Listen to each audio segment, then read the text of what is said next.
지난번에 사사기를 살펴보면서 기드온에 대해서 이야기를 나누었습니다. 기드온은 하나님의 사람으로서 하나님의 택하심을 받은 사사로서 그의 소명을 다하였습니다. 그러나 그의 한 가지 약점이 있었다면 그에게 있었던 첩의 아들, 바로 아비멜렉에 대한 이야기였죠. 그 아비멜렉에 대한 아쉬움이 결국에는 큰 일을 치르고 말았습니다. 아비멜렉은 스스로 이스라엘의 머리가 되고자 했습니다. 그리고 그 일을 이루기 위해서 외가였던 세겜을 찾아갔고 또 그곳에서 세겜 사람들을 간교한 말로 속입니다. 기드온의 아들 중에 누가 왕이 되는 것이 낫냐? 내가 되는 게, 친족인 내가 되는 게 낫지 않겠느냐? 사실은 그 기드온의 다른 아들들은 왕에 대한 생각이 전혀 없었거든요. 이렇게 그들을 속이고 또 불량배들을 사서 결국에는 그 기드온의 형제들, 자기의 형제들을 다 죽여버립니다.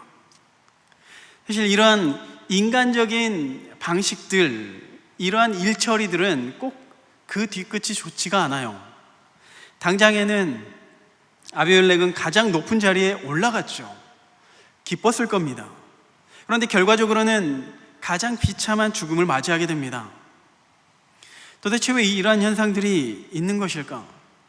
단순히 아비멜렉이요, 높은 자리를 탐했기 때문에 그러한 결과가 나타난 것이 아니라 우리가 살아가면서 추구하는, 세상적인 방법으로 추구하는 모든 것들에 이러한 현상들이 나타납니다. 하나님께서 원하시지 않는 그러한 경제활동, 또 하나님께서 원하시지 않는 인간관계, 교회 안에서도 마찬가지입니다. 교회 안에서도 하나님께서 원하시는 그러한 방식이 아니라 내 방식 혹은 세상적인 방식으로 무언가를 하려고 할 때, 얻어내려고 할 때 당장에는 좋은 결과를 낳을 수도 있겠지만은 종국에는 추악한 결말을 낳는다는 것이죠. 시편 기자가 악인의 형통함을 보면서 소위 시험에 들었습니다. 왜 저 악인은 하나님을 믿지도 않는데 잘 먹고 잘 사는 것일까? 왜 저 사람은 병에 걸리지도 않는 것일까? 그런데 반면에 하나님을 믿는 나는 왜 이렇게 곤고할까? 왜 이렇게 힘들까? 이러한 경험 우리도 있지 않나요? 옆집에 누구는 예수님도 안 믿는데 봤을 때는 날라리 신앙 같은데 왜 하는 것마다 잘 되는 것 같고 그 자녀들도 형통하고 또 왜 이렇게 효도도 잘하는지 너무 부러워요. 시기하게 돼요. 하나님, 왜 저 사람은 저런 복을 주시나요? 그리고 왜 나는 이렇게 힘이 드나요?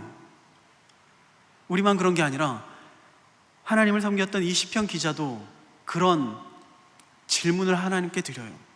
그런데 이 시편 기자가 나중에 깨닫게 됩니다. 그들이 누리고 있는 그 형통함, 그 부와 명예는 진짜 복이 아니구나.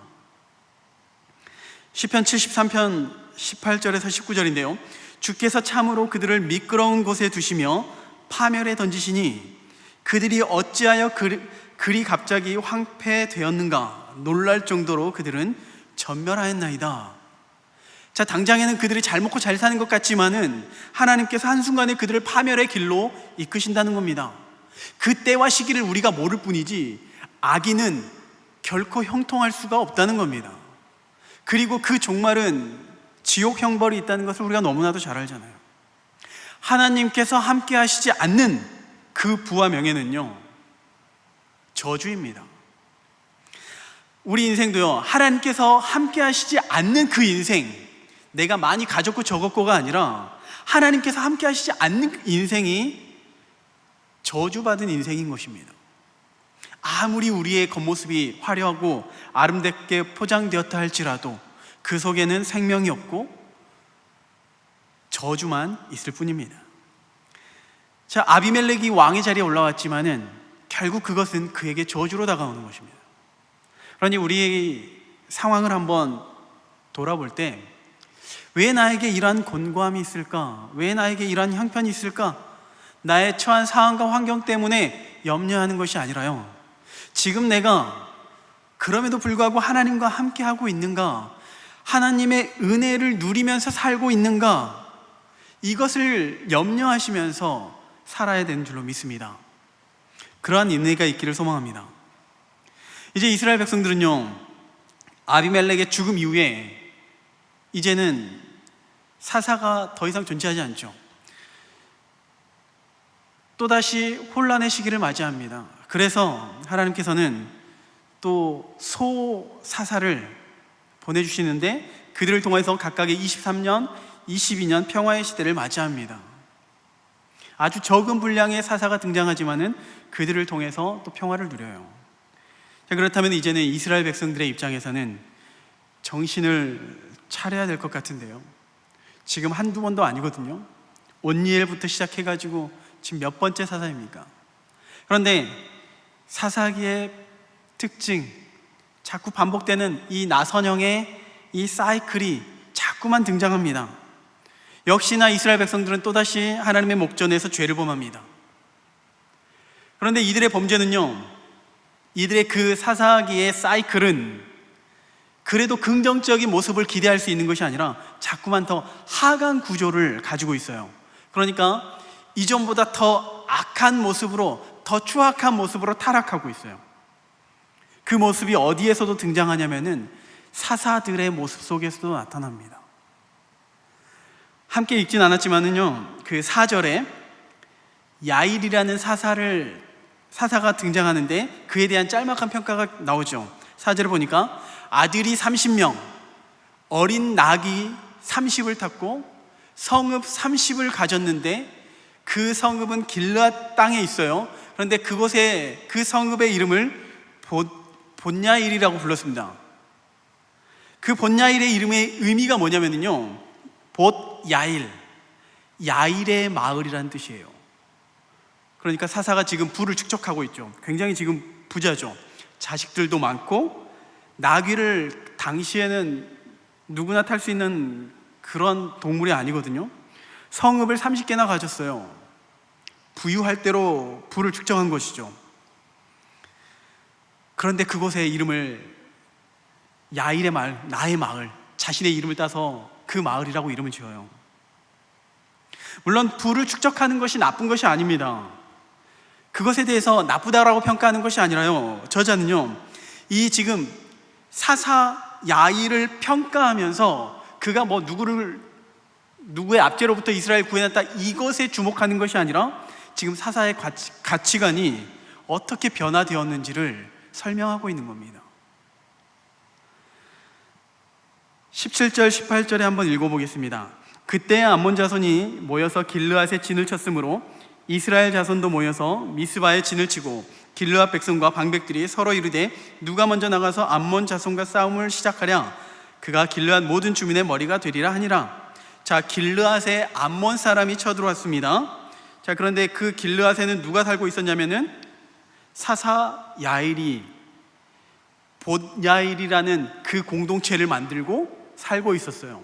그러면 그곳에는 그 야일의 후손들이 살고 있겠죠. 사사는 이미 이제 죽고 없으니까.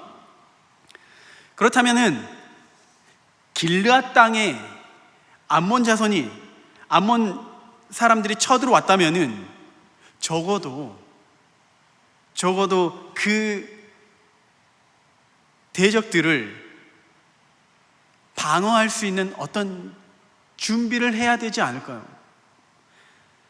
물론 사사의 자식들이, 사사의 아들들이 사사와 같은 역할을 뭐 기대해서도 안 되겠지만은 그래도 어느 정도는 그 마을에 영향력 있는 사람들이라면은.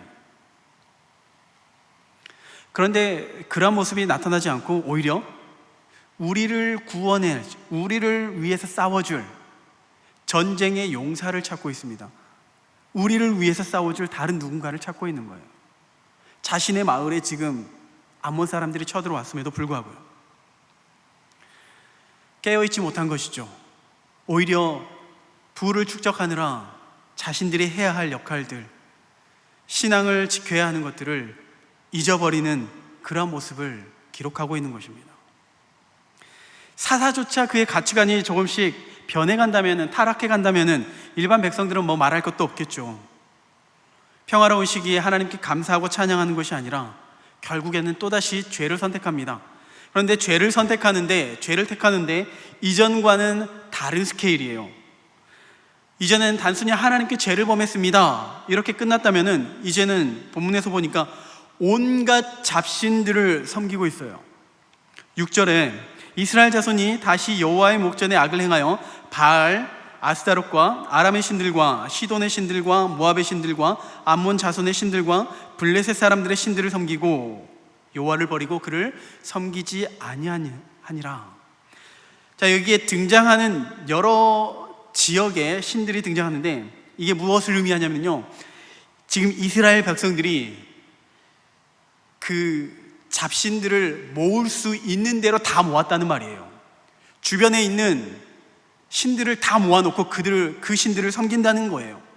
그런데 신들을 섬긴다는 것, 그들을 우상에게 제사를 드린다는 그 의미가 무엇을 말하냐면요, 우리는 단순히 그냥 우상을 섬겼다라고 이렇게 끝나버릴 수가 있는데, 자, 예를 들어서 우리가 하나님께 예배를 드립니다 라는 그 의미 안에는요, 찬양, 앞서 했던 우리가 찬양도 들어갈 수가 있고, 찬양도 들어가고요, 또 대표기도도 들어가고, 또 예배 후에 말씀도 당연히 들어가고, 또 축도도 들어가고, 또 예배 후에는 함께 믿음의 교제, 성도의 교제가 있죠. 예배 안에는 이 모든 것이 포함되어 있습니다. 맞죠? 하나님께 예배를 드린다라는 그 말 자체에 이 모든 것들이 포함되어 있어요. 이스라엘 백성들 당시 그 고대 사회에서 그 우상들을 섬긴다는 의미가 바로 우리가 하나님께 예배를 드릴 때 나타나는 그러한 모습이 고스란히 그 안에 스며들었다는 거예요. 하나 단편적으로 보면요, 이스라엘 백성들이 가나안을 향해서 가던 중에 이제 가나안을 목전에 두었습니다. 요단강 건너편까지 갔어요. 그런데 그때 이제 그 모압의 우상들을 섬긴 적이 있습니다. 모압의 우상들, 오늘 본문에서도 등장하는 모압의 신들, 그 신들을 섬기면서 그로 인해서 하나님의 진노가 임하는데, 그 결과 이스라엘 백성들 중에 24,000명이 죽임을 당합니다. 자, 그 우상을 섬김으로요. 그런데 그 모압의 신에게 제사를 드리는 그 행위가 어떠한 모습이냐면요, 음란한 그러한 행위를 그들의 제사 가운데 하는 거예요. 그 음란한 행위 자체가 그들의 제사의 한 모습인 겁니다. 또 다른 신들은요, 다른 신들에게 제사를 드릴 때 인신 제사를 드리기도 해요. 그러한 타락한 모습, 그러한 추한 모습으로 이스라엘 백성들이 우상을 섬기고 있다는 거예요. 그것을 성경 기자가 고발하고 있는 것입니다. 아니, 지금까지 우상을 섬기면서 당한 게 얼마인데 아직도 정신을 못 차리고 이렇게 우상을 버리고 있는 것일까? 사실 우리가 성경을 보면서 가장 이해가 안 되는 부분이, 하나님의 은혜를 그렇게 많이 경험했음에도 불구하고 또다시 죄를 짓는 거죠. 광야에서 이스라엘 백성들이 광야 가기 전에 홍해를 건너고 만나와 메추라기, 반석에서 물을 마시는 것, 그 우리가 누리지 못했던 어마어마한 기적들을 경험했음에도 불구하고 또다시 하나님을 원망하는 그 모습을 이해가 안 가요. 예전에 그 어떤 슬기로운 감방 생활이라는 드라마가 있었습니다. 잘 모르시겠지만은 말 그대로 감방 생활이에요. 교도소 안에서 생활하는 겁니다. 교도소 안에 여러 죄수들이 모였습니다. 여러 죄수들이 한 방에서 함께 생활을 합니다. 그 중에는요, 한 캐릭터가 있는데 그 캐릭터 이름이 해롱이라는 사람이에요. 해롱이, 당연히 별명인데 해롱이라는 그 별명이 왜 그에게 있는지 아시겠죠? 항상 그 사람은 해롱해롱거려요. 마약에 취해 있기 때문에, 약에 취해 있기 때문에 정상적인 모습을 볼 수가 없어요.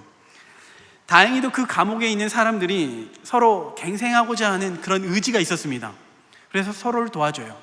그 마약 중독자인 해롱이도 그 마약이 나쁜 것을 알고 주변에서 열심히 도와주면서 이제는 그 마약을 끊어내고 약으로부터 자신의 삶을 이제 자유롭게 하겠다는 결단을 하고 마침내 끊어냅니다. 마약으로부터 자유로워졌어요. 그리고 시간이 흐르면서 이제 출소하게 되었습니다. 해피엔딩 같죠? 출소하자마자 눈앞에 마약이 있습니다. 어떻게 해야 될까요? 우리는 머리로는 알아요. 당연히 끊어내야죠. 당연히 마약을 집어 던져야죠. 그런데 끊어내지 못해요. 또다시 그 유혹에 넘어갑니다. 이게 바로 죄의 모습인 겁니다. 이스라엘 백성들은요, 당장에 죄가 있고, 그 죄로 인하여서 고통이 있고 힘들고 괴롭기 때문에 죄로부터 벗어나려고 합니다. 오늘 본문에서도 회개하죠. 그런데 그 죄로부터 자유로워지고 이제는 나와는 상관없는 그러한 삶, 자유로운 삶을 누리는 것 같지만은 또다시 찾아오는 그 세상의 유혹 가운데 금방 넘어지게 되는 것입니다. 죄의 중독에 빠져 있기 때문에 그렇습니다. 이스라엘 백성들뿐만이 아니라 오늘 우리도 그렇습니다. 당장에 우리에게는요, 하나님의 은혜가 있어요. 또 우리 성도의 교제가 있죠. 구역 식구들의 관심이 있고 기도가 있기 때문에 정말 우리는 죄로부터 자유해 보입니다. 그런데 실상은요, 우리는 결코 죄로부터 자유할 수가 없어요. 또다시 죄의 유혹으로부터 언제든지 넘어질 수밖에 없습니다. 그런 환경만 되면은, 그런 상황이 되면은 또다시 누군가를 비난하고 또다시 원망하게 되고 우리의 마음은 또다시 죄로 물들게 됩니다. 이 죄의 가장 큰 특징이 뭐냐면은 바로 하나님을 떠나고 싶어 한다는 것입니다. 죄가 우리 안에 가득하게 되면은 가득하면 가득할수록 하나님으로부터 벗어나고자 하는 마음이 생기게 돼요. 아담이 죄를 범했습니다. 그 아담과 하와가 선악을 알게 하는 그 열매를 먹고 나서 취했던 행동이 뭐냐면은 하나님의 낯을 피해서 나무 뒤에 숨는 거였습니다. 이전에는 하나님과 교제하면서 소통하면서 그렇게 잘 지냈는데 죄가 들어오니까 이제는 하나님을 피하게 되는 것입니다. 죄가 우리 안에 들어오게 되면요, 누가 손해 있냐면은 바로 우리 자신이 손해예요. 우리가 너무나도 피해를 입어요. 왜냐하면 하나님으로부터 멀어질 수밖에 없기 때문에요. 만복의 근원 되시는 하나님을 피하게 되면서 우리만 손해를 입는 것이죠. 생명의 근원 되시는 그 하나님을 피하게 되니까 우리만 손해인 것입니다. 그런데 우리는 죄인임에도 불구하고 복을 받기를 원해요. 그래서 하나님을 떠났기 때문에 하나님으로부터 복을 받을 수는 없기 때문에 우상들을 찾는 것입니다. 나에게 복을 줄 수 있을 것 같은 그 우상들에게 찾아가는 겁니다. 그리고 그 우상들에게 찾아가서 복을 요구합니다. 얼마나 안타까운지 모르겠습니다. 또 죄의 특징 중에 하나가 뭐냐면은 바로 죄에는 내성이 생긴다는 거예요. 전문용어로 약발이 안 된다는 겁니다. 자, 마약에 빠지면은요, 처음에는 적은 양으로도 그 마약의 효과를 본다고 해요. 그런데 한 번, 두 번 그 마약에 빠지면요, 이전과 똑같은 그 적은 양으로는 효과를 못 본다고 해요. 그리고 점점 더 자주 그 마약을 원하게 된다고 합니다. 자, 마약을 이야기하니까 사실 우리에게 너무나도 이질감이 있는데요. 병원에서 한번 예를 들어볼게요. 병원에서도 마약성 진통제를 사용합니다. 극심한 고통이 찾아오면요, 그 진통제 없이는 그 고통을 이겨낼 수가 없어요. 그런데 한번 그 마약 성분의 진통제를 투여하게 되면은 그 고통이 줄어들어요. 그런데 시간이 지나서 또다시 그 고통이 찾아올 때 똑같은 양의 진통제를 맞게 되면요, 그 진통의 효과가 줄어들어요. 더 많은 약을 요구하게 됩니다. 어느새 우리 안에는 내성이 생기기 때문에요, 더 많은 약을 요구하게 돼요. 조금 다른 것들로 한번 예를 들어보면요, 이전에 우리가 코로나로 인해서 영상 예배를 드려야 된 적이 있습니다. 그런데 그 처음 영상 예배를 드렸을 때 그때의 마음 기억나십니까? 어떻게 영상 예배를 드릴 수가 있는가? 영상 예배를 드리는데 마음이 너무나도 불편해요. 누군가는 그렇게 이야기를 하더라고요. 꼭 죄를 지은 것 같다고요. 어쩔 수 없는 상황 때문에 영상 예배를 드렸지만은 마음이 그렇게 불편하다는 겁니다. 그런데 시간이 한 달, 두 달 지나가니까 영상 예배가 편해져요. 마음도 점차 자유하게 됩니다. 옷도 편해지죠. 얼굴도 편해집니다. 화장할 필요가 없으니까. 여러 가지 면에서 점점 편해지는 거예요. 죄의 특징이 그래요. 한번 빠져들기 시작하면요, 그 죄에 대해서 무감각해지고 더 이상 죄책감이 들지 않습니다. 그리고 그것이 마치 우리 인생의 가장 큰 즐거움이라고 생각돼요. 행복이라고 생각해지는 것입니다. 이스라엘 백성들이 광야에서 하나님과 함께하는 것보다도 차라리 다시 애굽으로 돌아가는 것이 더 낫겠다라고 생각하는 것처럼. 그런데 그 안에는 생명이 없죠. 안식도 없고 만족도 없습니다. 그 갈급함에 계속해서 사로잡히고 죄의 노예가 될 수밖에 없는 것입니다. 그래서 바울이 뭐라고 고백하냐면요, 로마서 7장 24절에 오호라 나는 곤고한 사람이로다. 이 사망의 몸에서 누가 나를 건져내랴. 누가 건져낼 수 있습니까? 이어서 8장에 예수 그리스도께서 우리를 건져내시지만은 우리의 힘으로는 이 죄로부터 자유할 수 없다는 겁니다. 벗어날 수 없다는 거예요. 그 죄의 중독에 빠져 있기 때문에 또다시 우리는 죄를 범하고 회개하지만 돌이키지만은 또다시 죄의 유혹 가운데 넘어질 수밖에 없다는 겁니다. 마치 사사기에 기록되어져 있는 그 이스라엘 백성들, 도대체 왜 이렇게 죄를 범하는 것일까? 라고 책망을 하겠지만은 실상 그 모습이 우리의 모습이라는 것이죠. 우리와 전혀 다를 바가 없다는 겁니다. 그나마 우리는 하나님의 은혜 안에 거하고 있기 때문에 지금 우리는 죄로부터 자유하고 있는 것처럼 보이는 것이죠. 죄의 또 다른 특징을 하나 살펴보려는데요, 그 죄에는 반드시 열매가 있다는 겁니다. 다윗은 하나님의 마음에 합한 자라 칭함을 받았습니다. 그런데 그 또한 연약한 인간이기 때문에 죄로부터 자유할 수가 없었죠. 그의 충신인 우리아의 아내를 범하였습니다.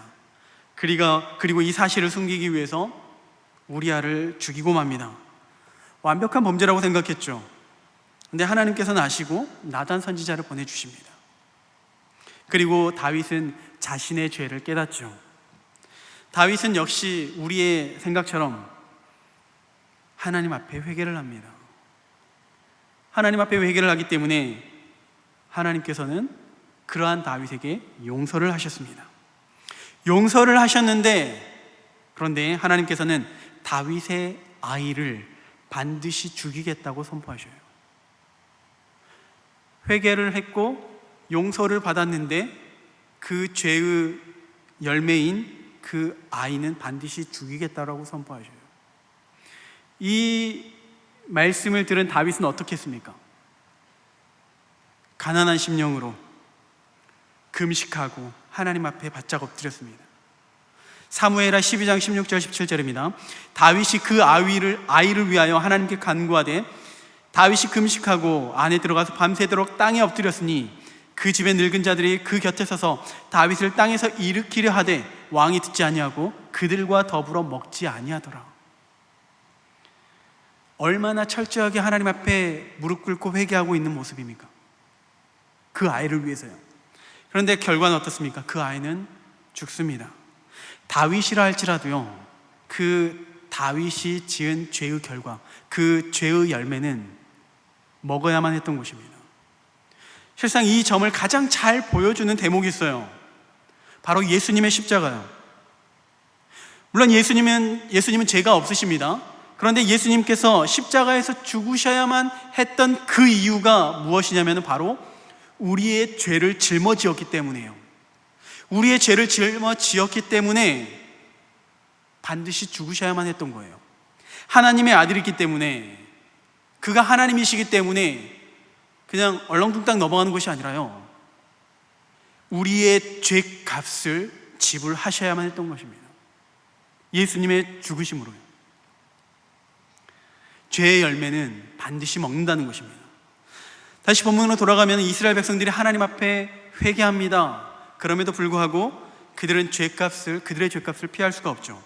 7절에서 9절, 여호와께서 이스라엘에게 진노하사 블레셋 사람들의 손과 암몬 자손의 손에 그들을 파심해 그 해에 그들이 요단강 저쪽 길르앗에 있는 아모리 족속의 땅에 있는 모든 이스라엘 자손을 쳤으며 18해 동안 억압하였더라. 18년 동안 고통을 당했죠. 그리고 9절에 암몬 자손이 또 요단을 건너서 유다와 베냐민과 에브라임 족속과 싸움으로 이스라엘의 권고가 심하였더라. 이스라엘 요단강 동편뿐만이 아니라 가나안 그 땅에서도 그 이스라엘 족속들이 고난 가운데 놓이게 된 것입니다. 죄를 지을 때마다 압제당하고 고난당하기 때문에 우리는 또 그렇구나 라고 생각할 수가 있어요. 그런데 문제는 이제 이 정도로 끝나지 않습니다. 이전과 다른 패턴이 등장하게 되는데, 자, 이스라엘 백성들은 그 고통 속에서 회개를 한다고 했죠. 10절에서도 우리가 하나님을 버리고 바알을 섬김으로 주께 범죄하였나이다. 15절에서도 우리가 여호와께 범죄하였나이다, 이렇게 회개를 합니다. 그런데 하나님의 반응이요, 그 회개에 대해서 그래 잘했다, 그래 내가 너희를 용서해 줄게, 이러한 반응이 아니라 내가 너희를 구원한 게 한두 번이냐?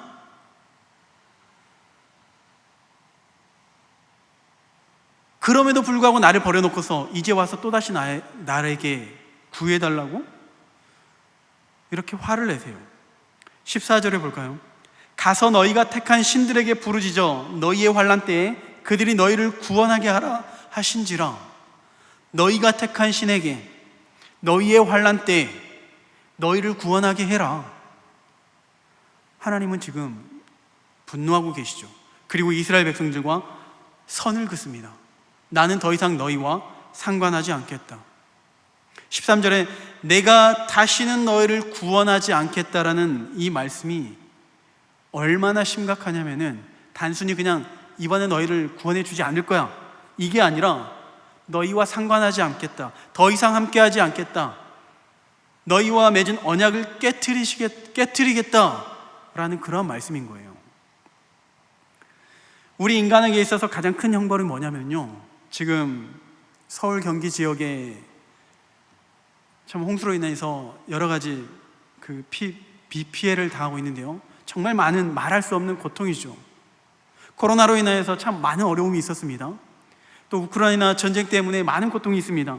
그런데 사람이 받을 수 있는 가장 큰 형벌이 뭐냐면요, 하나님과 함께하지 않는 것, 하나님의 품에서 버림받는 겁니다. 하나님의 은혜를 누리지 못한다는 게 가장 큰 형벌이에요. 앞서 다윗이 밧세바를 간음했을 때 다윗도 그 죄의 열매를 피할 수 없다고 했었죠. 그런데 다윗이 그 죄로 인하여서 가장 두려웠던 것이 있습니다. 그게 뭐냐면요, 시편 51편에 그 밧세바를 간음하면서 회개하는 그 내용이 담겨져 있는 내용인데, 시편인데, 시편 51편 11절 말씀 우리 함께 읽겠습니다. 함께 읽습니다. 나를 주 앞에서 쫓아내지 마시며 주의 성령을 내게서 거두지 마소서. 다윗이 지금 두려워하고 있는 것은 뭐냐면요, 아이가 죽는 것, 그것도 너무나도 슬프고 안타깝죠. 또 여러 가지 또 고통이 따르는 것, 전염병이 있는 것, 정말 많은 아픔인데요, 그것들과 비교할 수 없는 게 바로 하나님께 버림받는다는 겁니다. 다윗은 하나님께 버림받는 그 고통이 얼마나 큰지 알기 때문에 하나님, 나를 쫓아내지 말아주세요, 나를 버리지 말아주세요. 오늘 우리가 짓는 그 무분별한 죄의 결과가 얼마나 큰 결과를 가져오는지, 그 죄가 얼마나 큰 결과를 가져오는지를 우리는 알아야 됩니다. 그리고 그 죄의 열매가 얼마나 우리를 고통스럽게 하는지를 우리는 아셔야 합니다. 오늘날 우리에게 있는 이 모든 고통이 무엇 때문이냐면은 우리가 연약해지고 우리가 소위 늙어지고 죽어가는 그 이유는 바로 죄의 형벌 때문이잖아요. 다시 우리가 짓는 우리의 죄의 결과가 얼마나 큰지를 인지하셔야만 합니다. 얼마나 고통스러운지를 아셔야 해요. 그래야지만 이 예수 그리스도의 그 십자가의 사랑이 더 크게 다가올 수가 있는 것이죠. 우리는 어쨌든 이 죄로부터 벗어나기 위해서 끊임없이 기도와 말씀으로 깨어 있어야 합니다. 경건의 삶을 힘써 지켜야 합니다. 그래서 하나님의 은혜 안에 있어야만 하는 것이죠. 이러한 은혜가 우리 안에 있기를 간절히 소망합니다. 마지막으로 한 가지만 더 살펴보려고 하는데요. 자, 하나님께서는 분명 앞서 이스라엘 백성들에게 다시는 내가 너희를 구원하지 않겠다고 말씀하셨어요.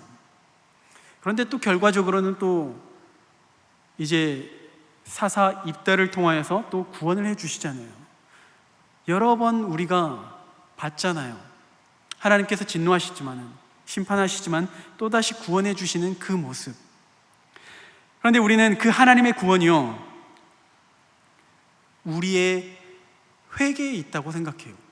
우리가 회개를 했기 때문에 하나님께서 나를 구원해 주셨다고 생각해요.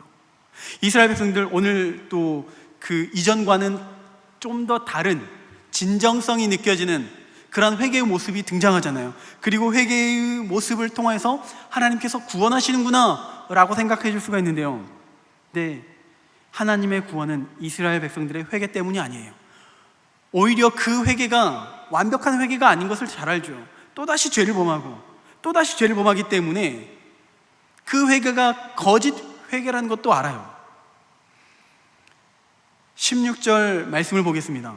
16절 하반절에 여호와께서 이스라엘의 곤고로 말미암아 마음에 근심하시니라. 자, 이스라엘 백성들이 회개를 합니다.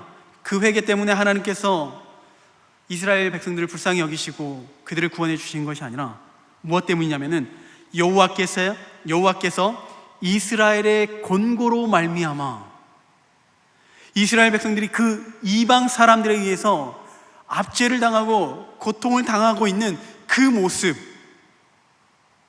그 불쌍한 모습, 그 모습 때문에 마음에 근심하신 것입니다.